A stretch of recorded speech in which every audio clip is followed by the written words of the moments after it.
Surat Varachha surveillance પોલીસે ચાકુ બતાવી રિક્ષામાં લૂંટ કરનારી લૂંટારૂ ગેંગને ઝડપી પાડવામાં સફળતા મેળવી છે. આરોપીઓ વરાછા વિસ્તારમાં આવેલ ઉમિયાધામ સર્કલથી કિરણ જેમ્સ ડાયમંડ જાહેર રોડ પર ઓટો રિક્ષામાં બેસી પેસેન્જરને બેસાડી ચપ્પુ બતાવી લૂંટ કરતા હતા. આરોપીઓ મુસ્તુફા ખાન ઉર્ફે કાલિયા ફકીરા ખાન અને અરબાઝ ખાન ઉર્ફે ડબ્બા આલમ ખાન દ્વારા ઓટો રિક્ષામાં બેસાડી ચપ્પુ બતાવી ડરાવી ધમકાવી સુરત રેલવે સ્ટેશન લઈ જઈ લૂંટ કરીને નાસી જતા હતા. જેમને 10 સપ્ટેમ્બર 2025ના રોજ સવારના સમયે આ લૂંટની ઘટનાને અંજામ આપ્યો હતો.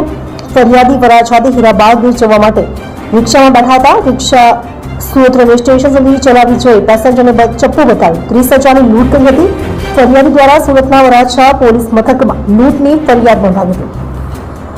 સુરતના વરાછા સર્વેલન્સ પોલીસે ગણતરીના સમયમાં બે આરોપીઓ મુસ્તુફા ખાન ઉર્ફે કાલિયા ફકીરા ખાન અને અરબાઝ ખાન ઉર્ફે ડબ્બા આલમ ખાનને પકડી પાડી કાયદેસરની કાર્યવાહી હાથ ધરેલ છે. પકડાયેલ આરોપીઓ અગાઉ અનેક ગંભીર ગુનામાં સંડોવાયેલ હોવાનું બહાર આવ્યું હતું. ગુનાહિત ઇતિહાસ ધરાવતા આરોપીની વરાછા પોલીસે ધરપકડ કરી છે.